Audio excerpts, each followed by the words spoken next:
আমাদের যে এজেন্ট ছিল সেই এজেন্টদেরকে আমরা দেখেছি সেখান থেকে কিন্তু বের করে দেওয়া হয়েছে। এখন বাজে 10:30, সকাল 7:30 আমার এজেন্ট সেখানে প্রবেশ করছে। এখন পর্যন্ত তাকে বারান্দা দাঁড় করে রেখেছে, এখন পর্যন্ত তাকে ভিতরে প্রবেশ করতে দেয়নি। আমরা এটা যখন তাৎক্ষণিক প্রতিবাদ জানাই তখন তারা বলে উপর থেকে নাকি এমন নির্দেশনা এসেছে ওই সিলেক্টেড যে 10 জন তাদেরকে নাকি শুধু ঢুকতে দেবে। অথচ 10 দিন আগে আমরা এর নাম জমা দিয়েছি, ছবি জমা দিয়েছি। গতকাল রাতে আমাদেরকে কার্ড দিয়েছে, সেই কার্ড নিয়ে আমাদের এজেন্ট গেছে, তাকে কিন্তু এখন পর্যন্ত ঢুকতে দেওয়া হচ্ছে না। এই ধরনের যে একটা পক্ষপাতমূলক যে ডাকসু আয়োজন এখানে চলছে, আমরা সেটার তীব্র নিন্দা জানাচ্ছি। এবং আমরা মনে করি ঢাকা বিশ্ববিদ্যালয়ের শিক্ষার্থীরা প্রশাসনের এই ধরনের পক্ষপাতমূলক নির্বাচন আয়োজনের তারাও এটার প্রতিবাদ জানাবে তাদের ব্যালটে ভোট দেওয়ার মাধ্যমে।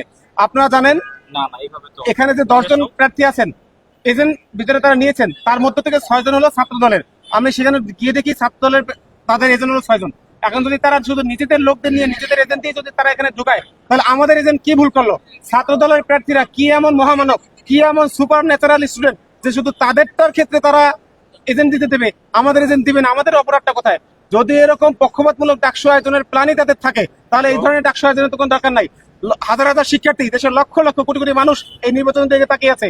এই নির্বাচন থেকে দেখি বিশ্ববিদ্যালয় প্রশাসন থেকে শুরু করে সবাই কিছু দলের কাছে মূলত বিক্রি হওয়ার জন্য আগাম প্রস্তুতি নিয়ে রেখেছে। সেই প্রস্তুতির অংশ হিসেবেই তারা কিন্তু এখন দেখি সিলেক্টেড বাছাইকৃত তাদের এজেন্টকে তারা ঢুকতে দিচ্ছে, আমাদের এজেন্টদেরকে তারা সেই কেন্দ্র থেকে কিন্তু বের করে দিচ্ছে। আমরা মনে করি এভাবে যদি আজকে পুরো দিন যদি নির্বাচন চলে, এই নির্বাচন কোনোভাবেই শিক্ষার্থীদের কাছে গ্রহণযোগ্য হতে পারে না। ছাত্রদল ভার্সাস আরেকটা দলে এজেন্ট দেওয়া হচ্ছে, মানে শিবিরের যিনি ভিপি প্রার্থী তিনিও কথা বলে গেছেন, তিনি এ ধরনের কোনো অভিযোগ করেন আসলে। আরেকটি বিষয়, অন্যান্য কেন্দ্রে আপনাদের এজেন্টের কোনো সমস্যা হচ্ছে, অন্যান্য বাকি যে কেন্দ্রে আপনারা জানেন এবার কিন্তু প্রার্থীরা কোনো কেন্দ্রে ঢুকতে পারছে না, কিন্তু সকালে 7:30টার সময় যখন ভোট শুরু হয়নি তখন আমাদের এজেন্ট যখন ঢুকছে ঝামেলা হওয়ার পর আমি সেখানে ঢুকতে পেরেছি ওই সময়। ফলে ওই কেন্দ্রের অবস্থাটা আমরা ঠিকভাবে দেখতে পেরেছি।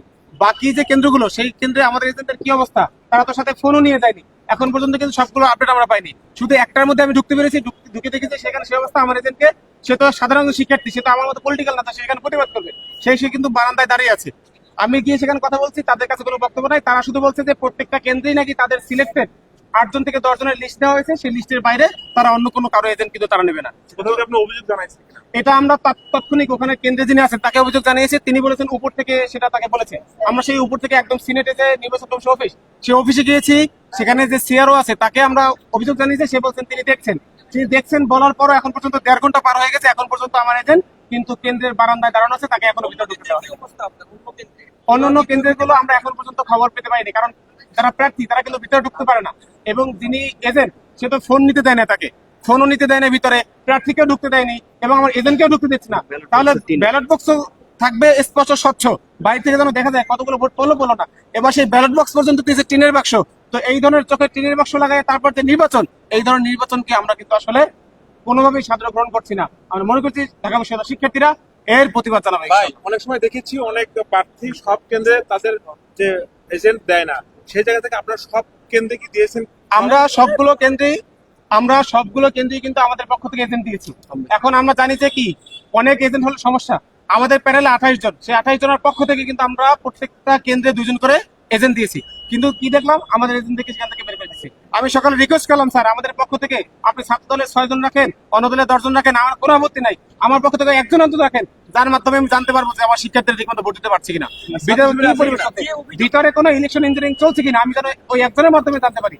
সেই কিন্তু একজনও কিন্তু আমাকে সেখানে ঢুকতে তারা দেয়নি। সেটা কোন কেন্দ্রে এটা? আমরা এখন পর্যন্ত নির্বাচনে আছি এবং আমরা মনে করি ঢাকা বিশ্ববিদ্যালয়ের শিক্ষার্থীরা জানে আমরা কখনো আচরণবিধির বাইরে কিছু জানি। আমরা একটা পজিটিভ রাজনীতি ঢাকা বিশ্ববিদ্যালয় ক্যাম্পাসে করি। শিক্ষার্থীরা এই ধরনের বৈষম্যের জবাব তাদের ব্যালট বক্সের মাধ্যমে দেবে ইনশাআল্লাহ। আমি খায়রুল আহসান মারজান, জিএস পদপ্রার্থী, ব্যালট নং 10।